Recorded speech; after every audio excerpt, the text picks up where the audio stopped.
ప్రసంగం నుంచి కానీ అక్కడ వారు నిన్న విన్నది ఒకటి అధ్యక్ష.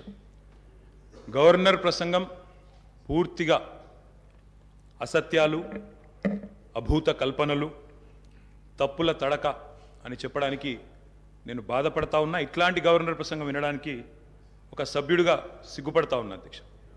ఎందుకంటే ఇంత దారుణమైన అపసవ్యపు ప్రసంగం ఇదివరకు రాష్ట్ర శాసనసభ చరిత్రలో రెండు కూడా విని ఉండవు అధ్యక్ష.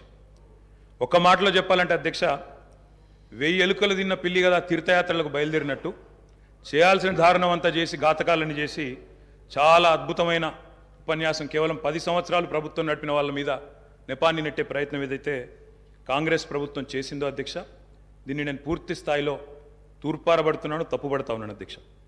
అధ్యక్ష, ఈ దారుణమైన గవర్నర్ గారి ప్రసంగం చూసిన తర్వాత, గవర్నర్ గారి దారుణమైన ప్రసంగం చూసిన తర్వాత కాంగ్రెస్ పరిపాలనలో రాష్ట్ర భవిష్యత్తు రాబోయే 5 ఏళ్ళు ఎట్లా ఉండబోతుందో చాలా స్పష్టంగా నిన్న పూర్తి స్థాయిలో మాకు అర్థమైంది అధ్యక్ష, రాష్ట్ర ప్రజలకు కూడా అర్థమైందని నేను అనుకుంటా ఉన్నా అధ్యక్ష. అయినప్పటికీ వాస్తవాలు, ప్రధాన ప్రతిపక్షంగా వాస్తవాలు ప్రజల ముందు పెట్టాల్సిన బాధ్యత మా ముందు ఉంది అధ్యక్ష. కాబట్టి తప్పకుండా అవన్నీ కూడా చెప్తాను అధ్యక్ష.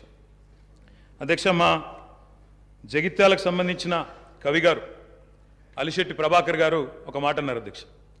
ఒక నక్క, ఇది ఆయన కవితను కోట్ చేస్తున్నాను అధ్యక్ష, ఒక నక్క ప్రమాణ స్వీకారం చేసిందట ఇంకెవరిని మోసగించనండి. ఒక పులి పశ్చాత్తాపం ప్రకటించిందట తోటి జంతువుల్ని సంహరించినందుకు. అట్లా ఉంది అధ్యక్ష. ఒక మాటలో చెప్పాలంటే ఈ గవర్నర్ గారి ప్రసంగం అదే రకంగా అనిపించింది తప్ప అందులో అసత్యాలు, సత్యదూరమైన మాటలు తప్ప వాస్తవాలు మాత్రం ఒక్కటి కూడా లేదు అధ్యక్ష. అధ్యక్ష, నిన్న చాలాసార్లు ప్రస్తావన చేసినారు గత ప్రభుత్వం అంటూ. అక్కడున్నా, అక్కడ ఉన్నా, ఇక్కడ ఉన్నా, ఎక్కడ ఉన్నా అధ్యక్ష మేము ప్రజాపక్షమే. తప్పకుండా తెలంగాణకు ఎన్నటికీ స్వపక్షమే, కాంగ్రెస్ ప్రభుత్వానికి ఎన్నటికైనా విపక్షమే అధ్యక్ష. తప్పకుండా ప్రజల తరపున గొంతు విప్పుతాం. అందుకే గతంలోని వారి పరిపాలన ఎట్లా ఉందో ఒక్కసారి తప్పకుండా అద్దం చూపెట్టవలసిన బాధ్యత ప్రధాన ప్రతిపక్షంగా మా మీదనే ఉంది అధ్యక్ష. అధ్యక్ష, ఎట్లుండే అధ్యక్ష 2014 ముందు తెలంగాణ ఘనత వహించిన వీరి ప్రభుత్వంలో ఎట్లుండే అధ్యక్ష? పడావుబడ్డ భూములు, పాడుబడ్డ ఇండ్లు, ఆకలి కేకలు, ఆత్మహత్యలు. అధ్యక్ష మైక్ ఇవ్వండి అధ్యక్ష, మైక్ ఇవ్వండి అధ్యక్ష, మైక్ ఇవ్వండి.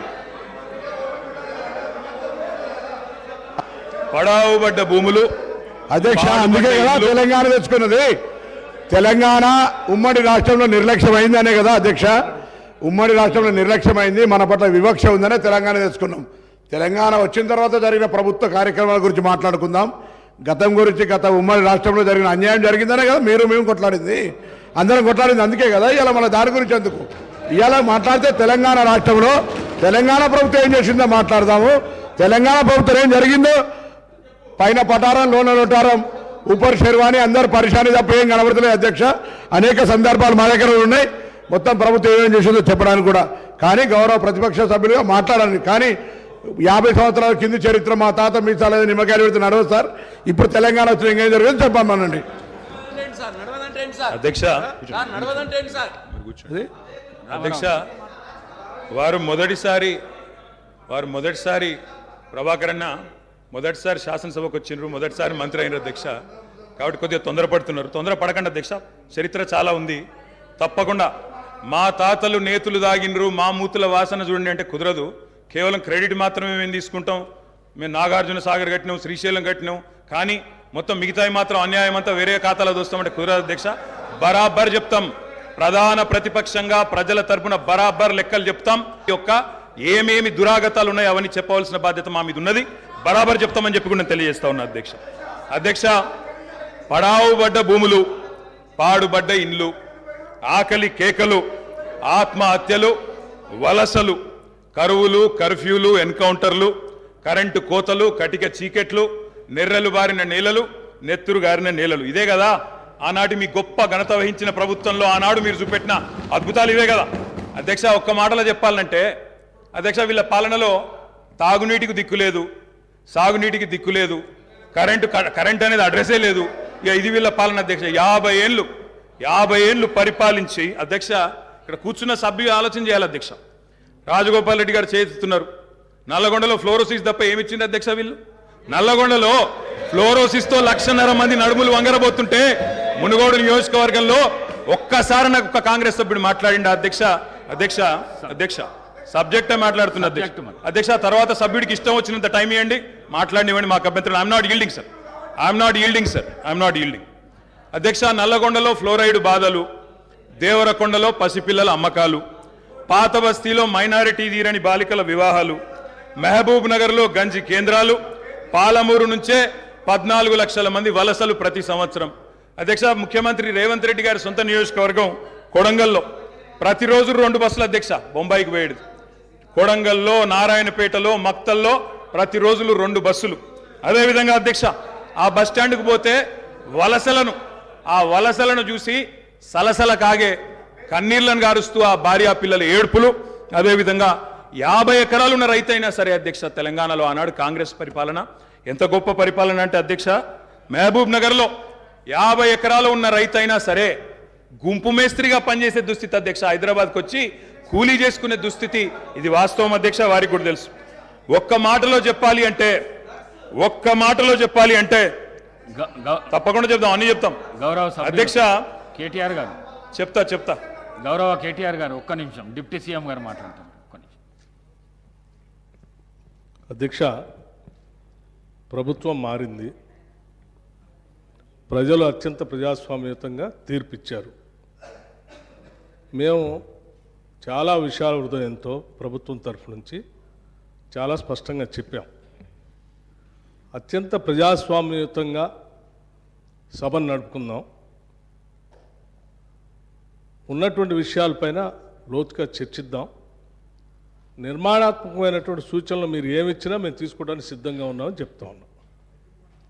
మొట్టమొదటి సమావేశం, మొట్టమొదటి రోజు వారు గవర్నర్ ప్రసంగం మీద ధన్యవాదాలు చెప్పే తీర్మానంలో కొంత పెద్ద మనసుతో ఈ ప్రభుత్వం చెప్పినటువంటి మాటలను స్వాగతిస్తున్నామనో, లేకపోతే అదే రీతిలో మనం ముందుకు పోదామనో అలా చెప్పుకుంటూ సభ నడిపించడం కోసం ప్రయత్నం చేయాలి. కానీ మొదలుపెట్టమే వారు అసలు ఒక దాడి మొదలుపెట్టినట్టు మొదలు పెడితే ప్రభుత్వానికి తప్పనిసరి పరిస్థితిలో మీకు మేము అనుకున్నటువంటి ప్రజాస్వామ్యయుత సభ నడిపేదానికంటే మీకు సమాధానం చెప్పే కార్యక్రమంలో ఆ స్ఫూర్తి కూడా దెబ్బతినేటట్టుగా వారు మాట్లాడుతున్నారు. అది కరెక్ట్ కాదు. దయచేసి మీరు ఏం చేశారనుకుంటున్నారో చెప్పండి, మేము ఏం చేయాలనుకుంటున్నారో చెప్పండి. దాని ద్వారా రాష్ట్రానికి ఏమైనా చేద్దామనేటువంటి ఆలోచన ఉండాలి తప్ప మీరున్న టైంలో గన్ సెంటర్లు ఉన్నాయి, మీరున్న టైంలో అసలు నీళ్ళే లేవు. నీళ్ళు ఏడలేవండి. ఆర్డబ్ల్యూఎస్ పథకం ద్వారా మొత్తం రాష్ట్రంలో దాదాపు 70 నుంచి 80% నీళ్ళు ఇచ్చారు. మా ఆదిలాబాద్ నుంచి నేను ఖమ్మం వరకు చెప్తాను, నేను ప్రతి ఊరితో సహా లెక్కలతో సహా చెప్తాను. చివరి గోండుగూడల్లో కూడా మీరు చెప్పినటువంటి ఆర్డబ్ల్యూఎస్ దాదాపు 43,000 కోట్ల రూపాయలతో ఖర్చు పెట్టారు. ఏడాది ఒక్క గ్రామంలో నీళ్ళు వస్తున్నాయండి. ఇప్పటికి కూడా ఐటీడీ నీళ్ళే తాగుతూ ఉన్నాం, వేసినటువంటి బోర్లు బావిలో నుంచి నీళ్లు తాగుతున్నామని చెప్తా ఉన్నారు. మళ్ళీ అదేదో పెద్ద గొప్పగా చేసినట్టు చెప్తున్నారు. మీరు వచ్చిన తర్వాతనే నల్గొండలో నీళ్ళు వచ్చినాయి, అంతకుముందు నల్గొండలో నీళ్ళు రాలేదా? ఫ్లోరోసిస్ ఎరాడికేషన్ కాలేదా? మీరు వచ్చిన తర్వాత జరిగిందా? మీకంటే ముందే జరిగింది. మీరు ఇంకా కట్టినటువంటి ఆర్డబ్ల్యూఎస్ పథకం కింద కట్టినటువంటి సంస్థల్ని, వ్యవస్థల్ని, ఆస్తుల్ని అన్నిట్లు కూడా ధ్వంసం చేసి తాళాలు వేసి పనికి రాకుండా చేశారు. వాటి మీద కూడా లెక్కలతో మేము బయటకు తీస్తాం, రివ్యూ చేస్తాం. అధ్యక్ష, దయచేసి మీరు చెప్పండి. మీరు 10 ఏళ్ళు పాలన చేశారు, ప్రజలు తీర్పిచ్చారు. ఈ తీర్పిచ్చినటువంటి తీర్పు ద్వారా రేపొద్దున ఇంకా భవిష్యత్తులో ఈ రాష్ట్రాన్ని ఇంకా ఎంత ముందుకు తీసుకొని పోదాం. మీరు ఏదైనా ఉంటే సూచనలు చేయండి, మీరు వినడానికి సిద్ధంగా ఉన్నాం, అమలు చేయడానికి కూడా సిద్ధంగా ఉన్నాం. Thank you. గౌరవ కేటీఆర్ గారు అధ్యక్ష, సబ్జెక్టే మాట్లాడుతున్నా సార్. నేను ఆ గవర్నర్ ప్రసంగంలో ఏం చెప్పినో దానికే సమాధానం చెప్తున్నా. 10 ఏళ్ళు విధ్వంసం జరిగింది అన్నారు. మరి 10 ఏళ్ళ విధ్వంసం గురించి మాట్లాడితే 55 ఏళ్ళ విధ్వంసం గురించి మాట్లాడాలన్నా వద్దా? 55 ఏళ్ళు కాంగ్రెస్ పరిపాలనలో చేసిన జీవన విధ్వంసం చెప్పాలి. ఇప్పుడు గౌరవ సభ్యులు రామ్మోహన్ రెడ్డి గారు మాట్లాడుతూ రాజశేఖర రెడ్డి గారి పేరు తీసుకున్నారు, గత ముఖ్యమంత్రుల పేర్లు తీసుకున్నారు. పొన్నం ప్రభాకర్ గారేమో ఆంధ్రప్రదేశ్ చరిత్ర మాట్లాడొద్దంటారు. మరి రామ్మోహన్ రెడ్డి గారేమో గతంలో ఉన్న ఆంధ్ర ముఖ్యమంత్రుల పేర్లు తీసుకున్నారు. పేర్లు తీసుకున్నప్పుడు చెప్పకపోతే ఎట్లా అధ్యక్ష? వాస్తవాలు చెప్పాలి, చరిత్ర చెప్పాలి, అర్థం చూపెట్టాలి కదా సార్. 55 ఏళ్ళు పరిపాలించే అవకాశం ఇచ్చినప్పుడు సాగునీరు ఇవ్వలేని అసమర్థులు, తాగునీరు ఇవ్వలేని అసమర్థులు, కరెంట్ ఇవ్వలేని అసమర్థులు, వాళ్ళ అసమర్థత గురించి చెప్తే ఉలికిపడ్డం ఎందుకు అధ్యక్ష? ఇంకొక మాట కూడా నేను విజ్ఞప్తి చేస్తా ఉన్నాను. ఇది మొదటి రోజు అధ్యక్ష. మొదటి రోజే ఇంత ఉలిక్కి పడితే ఎట్లా అధ్యక్ష? మొదటి రోజు ఇంత భయపడితే ఎట్లా? ఒక్కొక్క మంత్రి గారు